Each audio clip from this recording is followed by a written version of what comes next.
ಈ ನೈಋತ್ಯ ಪದವೀಧರ ಕ್ಷೇತ್ರದಲ್ಲಿ ನಾವು ಏನು ಜಾತ್ಯತೀತ ಪಕ್ಷದ ಅಭ್ಯರ್ಥಿಯನ್ನು ಬೆಂಬಲಿಸ್ತೀವಿ ಇಡೀ ರಾಜ್ಯದಲ್ಲಿ ದೇಶದಲ್ಲಿ ಅಂತ ಹೇಳ್ತಾ ಇಲ್ಲಿ ಕಾಂಗ್ರೆಸ್ ಅಭ್ಯರ್ಥಿಯನ್ನು ನಾವು ಬೆಂಬಲಿಸ್ತಾ ಇಲ್ಲ. ನಮಗಂತೂ ಕೂಡ ಇಲ್ಲಿ ಇದು ಏನು ಕಾಂಗ್ರೆಸ್ ಅಥವಾ ಕಾಂಗ್ RSS ಅನ್ನುವಂಥ ಅನುಮಾನ ಇಲ್ಲಿ ಕರಾವಳಿ ಭಾಗದಲ್ಲಿ ಸೃಷ್ಟಿಯಾಗಿರೋದ್ರಲ್ಲಿ ಅನುಮಾನವೇ ಇಲ್ಲ. ನಾವು ಜಾತ್ಯತೀತ ಮನಸ್ಥಿತಿಯ ಗೆಲ್ಲಬಲ್ಲಂತಹ ಸಾಮರ್ಥ್ಯದ ಅಭ್ಯರ್ಥಿಗಳನ್ನು ನಾವು ಆಯ್ಕೆ ಮಾಡಿರುವಂಥದ್ದು. ನಾವೇನು ತೀರ್ಮಾನ ತಗೊಳ್ತೀವಿ ಅದನ್ನು BJPಯರು ಏನು ವಿರೋಧ ಮಾಡ್ತಾರೆ ಅಥವಾ ಅದನ್ನು ಬೆಂಬಲಿಸ್ತಾರೆ ನಮ್ಗೆ ಅಗತ್ಯವೇ ಇಲ್ಲ. ಒಂದು ವೇಳೆ ನಮ್ಮ ತೀರ್ಮಾನವನ್ನು BJP ಬೆಂಬಲಿಸಿದ್ರು ಕೂಡ ನಾವು ಅದನ್ನು ಕೇರ್ ಮಾಡಲ್ಲ. ನಮ್ಮ ತೀರ್ಮಾನವನ್ನು ಅವರು ವಿರೋಧ ಮಾಡಿದ್ರು ಕೂಡ ನಾವು ಅದನ್ನು ಕೇರ್ ಮಾಡಲ್ಲ. ಯಾಕೆಂದರೆ ನಾವು ಅವ್ರನ್ನ ಲೆಕ್ಕಕ್ಕೆ ಇಡೋದಿಲ್ಲ. ಜಾತ್ಯತೀತ ಮನಸ್ಥಿತಿಯ ಕಾಂಗ್ರೆಸ್ಸಿನ ಅಭ್ಯರ್ಥಿ, ಕಾಂಗ್ರೆಸ್ಸನ್ನು ನಾವು ಜಾತ್ಯತೀತ ಪಕ್ಷ ಅಂತ ಕರೆಯೋದೇ ಇಲ್ಲ. ಕಳೆದ ವಿಧಾನಸಭಾ ಚುನಾವಣೆಯಲ್ಲೂ ಕೂಡ ನಾವು ಕೇವಲ 16 ಕ್ಷೇತ್ರಗಳಲ್ಲಿ ಸ್ಪರ್ಧೆ ಮಾಡಿ ಉಳಿದಂತೆ ಏನು 224 ಕ್ಷೇತ್ರಗಳ ಉಳಿದ 16 ಕ್ಷೇತ್ರಗಳನ್ನ ಬಿಟ್ಟು ಉಳಿದ ಕ್ಷೇತ್ರಗಳಿದ್ದಾವೆ. ಅದರಲ್ಲೆಲ್ಲವೂ ಕೂಡ ನಾವು ಜಾತ್ಯತೀತ ಮನಸ್ಥಿತಿಯ ಕೆಲವು ವ್ಯಕ್ತಿಗಳನ್ನು ಮತ್ತು ಪಕ್ಷವನ್ನು, ಕಾಂಗ್ರೆಸ್ ಪಕ್ಷದ ಜಾತ್ಯತೀತ ಮನಸ್ಥಿತಿಯ ಅಭ್ಯರ್ಥಿಗಳನ್ನು ಕೂಡ ಬೆಂಬಲಿಸಿದಂಥ ಉದಾಹರಣೆ ಇವತ್ತು ನಮ್ಮ ಮುಂದೆ ಇದೆ.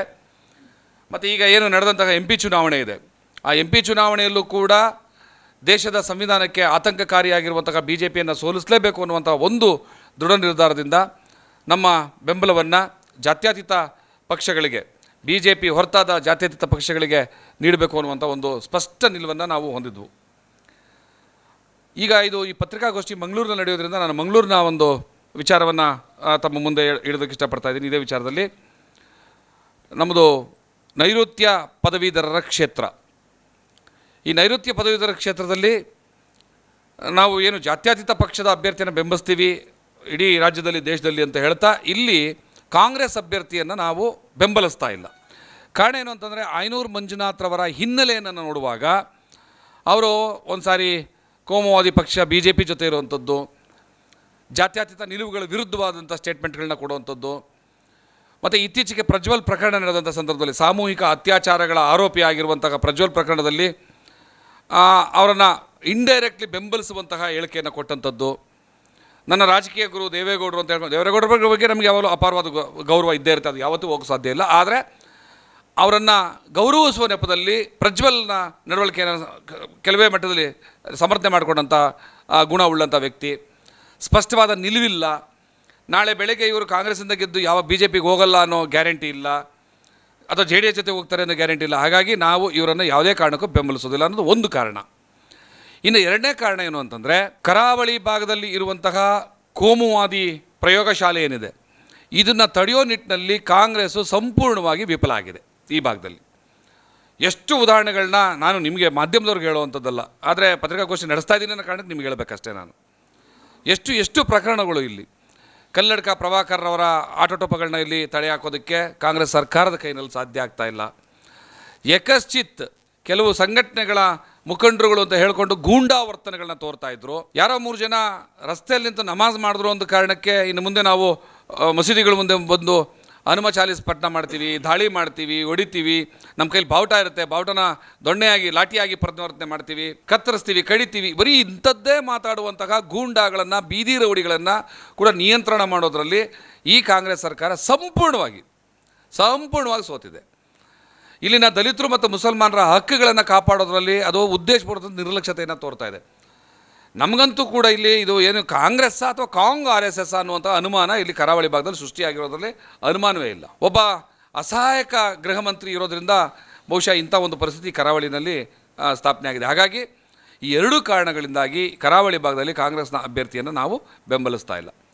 ಹಾಗಾದರೆ ಉಳಿದಂತೆ ಎಲ್ಲ ಕಡೆ ಕಾಂಗ್ರೆಸ್ನ ಬೆಂಬಲಿಸ್ತಾ ಇದ್ದೀವಿ ಅಂದರೆ ಖಂಡಿತವಾಗಲೂ ಇಲ್ಲ. ನಾವು ಪ್ರಾರಂಭದಲ್ಲಿ ಏನು ಮಾತಾಡಿದ್ದೀವಿ, ನಾವು ಜಾತ್ಯತೀತ ಮನಸ್ಥಿತಿಯ ಗೆಲ್ಲಬಲ್ಲಂತಹ ಸಾಮರ್ಥ್ಯದ ಅಭ್ಯರ್ಥಿಗಳನ್ನು ನಾವು ಆಯ್ಕೆ ಮಾಡಿರುವಂಥದ್ದು. ಮತ್ತು ಬರೀ ಗೆಲ್ತಾರೆ ಅನ್ನೋದು ಒಂದೇ ಮಾನದಂಡ ಅಲ್ಲ, ಅವರ ಉದ್ದೇಶ ಕೂಡ ಗೆದ್ದರೂ ಸೋತರೂ ಈ ಸಮಾಜದ ಎಲ್ಲ ವಿಚಾರಗಳ ಜೊತೆಲಿ ಅವರು ನಿಲ್ಲಬಲ್ಲಂಥ ವ್ಯಕ್ತಿಗಳನ್ನು ಆಯ್ಕೆ ಮಾಡಿ ನಾವು ಅವ್ರಿಗೆ ಈ ಬೆಂಬಲಗಳನ್ನು ಘೋಷಣೆ ಮಾಡ್ತಾ ಇರುವಂಥದ್ದು. ಮೊದಲಿಗೆ ನಾವು ಶಿಕ್ಷಕರ ಕ್ಷೇತ್ರ, ಈಗ 2 ವಿಭಾಗದಲ್ಲಿ ಈ MLC ಚುನಾವಣೆ ನಡೀತಾ ಇರುವಂಥದ್ದು. ಒಂದು ಶಿಕ್ಷಕರ ಕ್ಷೇತ್ರ, ಮತ್ತೊಂದು ಪದವೀಧರರ ಕ್ಷೇತ್ರ.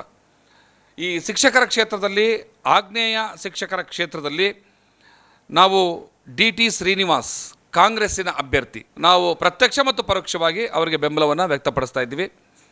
ನೈಋತ್ಯ ಶಿಕ್ಷಕರ ಕ್ಷೇತ್ರದಲ್ಲಿ ಡಾಕ್ಟರ್ KK ಮಂಜುನಾಥ್ ಕುಮಾರ್ ಇವರು ಕೂಡ ಕಾಂಗ್ರೆಸ್ಸಿನ ಅಭ್ಯರ್ಥಿ. ಇವರಿಗೆ ನಮ್ಮ ಸಂಪೂರ್ಣವಾದಂಥ ಬೆಂಬಲವನ್ನು ವ್ಯಕ್ತಪಡಿಸ್ತಾ ಇದ್ದೀವಿ. ಹಾಗೆ ದಕ್ಷಿಣ ಶಿಕ್ಷಕರ ಕ್ಷೇತ್ರ ಚಾಮರಾಜನಗರ, ಮೈಸೂರು, ಹಾಸನ, ಮಂಡ್ಯ ಇದನ್ನು ಒಳಗೊಂಡಂತಹ ದಕ್ಷಿಣ ಶಿಕ್ಷಕರ ಕ್ಷೇತ್ರದಲ್ಲಿ ಕಾಂಗ್ರೆಸ್ಸಿನ ಮರಿತಿಬ್ಬೇಗೌಡ ಘೋಷಣೆ ಮಾಡ್ತಾ ಇರುವಂಥದ್ದು. ಎರಡನೇದಾಗಿ ಪದವೀಧರರ ಕ್ಷೇತ್ರ. ಪದವೀಧರರ ಕ್ಷೇತ್ರದಲ್ಲಿ ಈಶಾನ್ಯ ಪದವೀಧರರ ಕ್ಷೇತ್ರದಲ್ಲಿ ಅಬ್ದುಲ್ ಜಬ್ಬಾರ್ ಗೋಲಾ ಪಕ್ಷೇತರ ಅಭ್ಯರ್ಥಿ. ಇವರು ಕಾಂಗ್ರೆಸ್ನವರು ಅಲ್ಲ, BJP JDSನವರಲ್ಲ. ನಾವು ಬೆಂಬಲಿಸ್ತಾ ಇದ್ದೀವಿ ಮತ್ತು ಇವರ ಗೆಲುವಿಗಾಗಿ ಶ್ರಮಿಸ್ತೀವಿ ಕೂಡ. ನಾವೆಲ್ಲ ಈಗೇನು ಹೇಳ್ತಾ ಇದ್ದೀವಿ, ಬೆಂಬಲ ಅಂದರೆ ನಾವು ಸುಮ್ಮನೆ ಬಾಹ್ಯ ಬೆಂಬಲ ಅಂತಲ್ಲ, ಅವ್ರಿಗೆ ಗೆಲುವಿಗಾಗಿ ನಮ್ಮ ಕೈಲಾದಂಥ ಎಲ್ಲ ರೀತಿಯ ನಾವು ಬೆಂಬಲಗಳನ್ನ ನೀಡ್ತೀವಿ. ಎರಡನೇದಾಗಿ ನೈಋತ್ಯ ಪದವೀಧರ ಕ್ಷೇತ್ರ ಅಂದರೆ ಇಲ್ಲಿ ಆಯನೂರು ಮಂಜುನಾಥ್ ಅವರಿಗೆ ನಾವು ಬೆಂಬಲ ಕೊಡ್ತಾ ಇಲ್ಲ. ಬದಲಾಗಿ ಪಕ್ಷೇತರ ಅಭ್ಯರ್ಥಿಯಾದಂತಹ B ಮೊಹಮ್ಮದ್ ತುಂಬೆ ಇವರಿಗೆ ನಮ್ಮ ಬೆಂಬಲ ಇದೆ. ಬೆಂಗಳೂರು ಪದವೀಧರರ ಕ್ಷೇತ್ರದಲ್ಲಿ ರಾಮೋಜಿಗೌಡ ಕಾಂಗ್ರೆಸ್ನ ಅಭ್ಯರ್ಥಿ, ಇವರಿಗೆ ನಾವು ಬೆಂಬಲವನ್ನು ಕೊಡ್ತಾ ಇದ್ದೀವಿ. ಎಂಥದ್ದೇ ಸಂದರ್ಭದಲ್ಲೂ ವ್ಯಕ್ತಿಯೇ ಒಳ್ಳೆಯವನಾಗಿದ್ದರೂ ಕೂಡ BJPಯ ಯಾವ ಒಬ್ಬ ಅಭ್ಯರ್ಥಿಯನ್ನು ಕೂಡ ನಾವು ಬೆಂಬಲಿಸುವಂತಹ ಮಾತೇ ಇಲ್ಲ ಅನ್ನೋದು ಈ ಸಂದರ್ಭದಲ್ಲಿ ನಾನು ಸ್ಪಷ್ಟಪಡಿಸ್ತಾ ಇರುವಂಥದ್ದು. ತಾವುಗಳು ಪದವೀಧರರು ಮತ್ತು ಶಿಕ್ಷಕರು, ದಯಮಾಡಿ ನಮ್ಮ ಸೋಷಿಯಲ್ ಡೆಮೊಕ್ರೆಟಿಕ್ ಪಾರ್ಟಿ ಆಫ್ ಇಂಡಿಯಾದಿಂದ ತಮ್ಮೆಲ್ಲರಿ ಒಂದು ಪ್ರಾರ್ಥನೆ, ತಾವು ಈ ಸಮಾಜಕ್ಕೆ ಮಾರ್ಗದರ್ಶಕರಾಗಬೇಕಾಗಿದ್ದಂಥವರು, ಸಮಾಜದ ಭವಿಷ್ಯದ ಮಕ್ಕಳನ್ನ ನೀವು ಈ ಸಮಾಜಕ್ಕೆ ಕೊಡಬೇಕಾಗಿದ್ದಂಥವ್ರು ಭ್ರಷ್ಟಾಚಾರದ ಚುನಾವಣೆಯಿಂದ ದಯಮಾಡಿ ದೂರ ಇರಿ. ಹಣದ ಆಮಿಷ ಮತ್ತೊಂದು ಏನೇನು ಇರುತ್ತಲ್ಲ, ಅದನ್ನೆಲ್ಲವನ್ನು ಕೂಡ ನಿಮ್ಮೆಲ್ಲರ ಒಟ್ಟು ಪ್ರಯತ್ನದಿಂದ ಈ ಚುನಾವಣೆಯಲ್ಲಿ ಸಂಪೂರ್ಣವಾಗಿ ಅದನ್ನು ನಾಶಪಡಿಸಿ, ಆ ಭ್ರಷ್ಟಾಚಾರ ವ್ಯವಸ್ಥೆಯನ್ನು ಪಡಿಸಿ ಯೋಗ್ಯ ಅಭ್ಯರ್ಥಿಗಳನ್ನು ದಯಮಾಡಿ ಆಯ್ಕೆ ಮಾಡಬೇಕು ಅಂತ ನಾನು ಎಲ್ಲರಲ್ಲೂ ಕೂಡ ಪ್ರಾರ್ಥನೆ ಮಾಡ್ಕೊಳ್ತಾ ಇದ್ದೀನಿ. ಈಗ ನಾವೇನು ತೀರ್ಮಾನ ತಗೊಳ್ತೀವಿ ಅದನ್ನು BJPಯರು ಏನು ವಿರೋಧ ಮಾಡ್ತಾರೆ ಅಥವಾ ಅದನ್ನು ಬೆಂಬಲಿಸ್ತಾರೆ ನಮಗೆ ಅಗತ್ಯವೇ ಇಲ್ಲ. ಒಂದು ವೇಳೆ ನಮ್ಮ ತೀರ್ಮಾನವನ್ನು BJP ಬೆಂಬಲಿಸಿದ್ರು ಕೂಡ ನಾವು ಅದನ್ನು ಕೇರ್ ಮಾಡಲ್ಲ. ನಮ್ಮ ತೀರ್ಮಾನವನ್ನು ಅವರು ವಿರೋಧ ಮಾಡಿದ್ರು ಕೂಡ ನಾವು ಅದನ್ನು ಕೇರ್ ಮಾಡಲ್ಲ. ಯಾಕೆಂದರೆ ನಾವು ಅವ್ರನ್ನ ಲೆಕ್ಕಕ್ಕೆ ಇಡೋದಿಲ್ಲ. ಆದರೆ ಈ ದೇಶದ ಅತ್ಯುನ್ನತ ಸ್ಥಾನ ಅನ್ನೋದೊಂದಿದೆಯಲ್ಲ, ಆ ಸ್ಥಾನದಲ್ಲಿದ್ದಾರೆ ಅನ್ನೋ ಒಂದು ಕಾರಣಕ್ಕೆ ಅಮಿತ್ ಶಾ ಅವರ ಮಾತನ್ನು ನಾನು ಪರಿಗಣಿಸ್ತೀನಿ.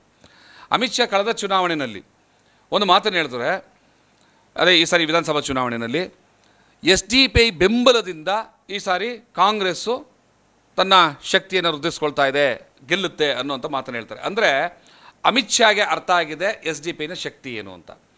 ಈಗ ನಾವೇನು ಬೆಂಬಲವನ್ನು ಕೊಡ್ತಾ ಇದ್ದೀವಿ, ಇದು ನಮ್ಮ ಜವಾಬ್ದಾರಿಯಿಂದ ಕೊಡ್ತಾ ಇರುವಂಥ ಬೆಂಬಲ. ನಾವು ಕಾಂಗ್ರೆಸ್ನವ್ರ ಹತ್ರ ಹೋಗಿ ಮಾತಾಡಿಕೊಂಡು ನಾವು ನಿಮಗೆ ಬೆಂಬಲ ಕೊಡ್ತೀವಿ, ನೀವು ನಮ್ಮ ಬೆಂಬಲ ಸ್ವೀಕಾರ ಮಾಡಿ ಅಂತನೋ, ಅಥವಾ ಅವ್ರು ಬಂದು ನೀವು ನಮ್ಮ ಬೆಂಬಲ ಅದಲ್ಲ. ಅವ್ರು ಕೇಳಿದ್ರು ಕೇಳದೆ ಹೋದರೂ ನಮ್ಮ ಜವಾಬ್ದಾರಿಯನ್ನು ನಾವು ಪ್ರಜಾಪ್ರಭುತ್ವವಾದಿ ನೆಲೆಗಟ್ಟಲ್ಲಿ ನಾವು ತೀರ್ಮಾನ ಮಾಡ್ತೀವಿ.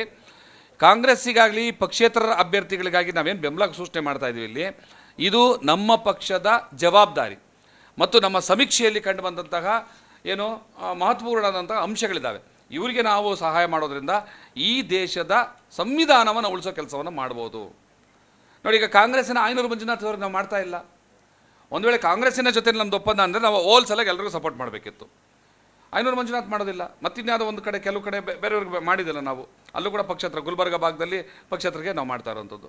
ಸೊ ಹಾಗಾಗಿ ನಾವು ಹೇಳೋದೇನು ಅಂತಂದರೆ, ನಮ್ಮ ಜವಾಬ್ದಾರಿಯಿಂದ, ನಮ್ಮ ವಿವೇಚನೆಯಿಂದ, ನಮ್ಮ ತಿಳುವಳಿಕೆಯಿಂದ, ದೇಶದ ಹಿತದೃಷ್ಟಿಯಿಂದ ನಾವು ಈ ಬೆಂಬಲವನ್ನು ಘೋಷಣೆ ಮಾಡ್ತಾ ಇದ್ದೀವಿ.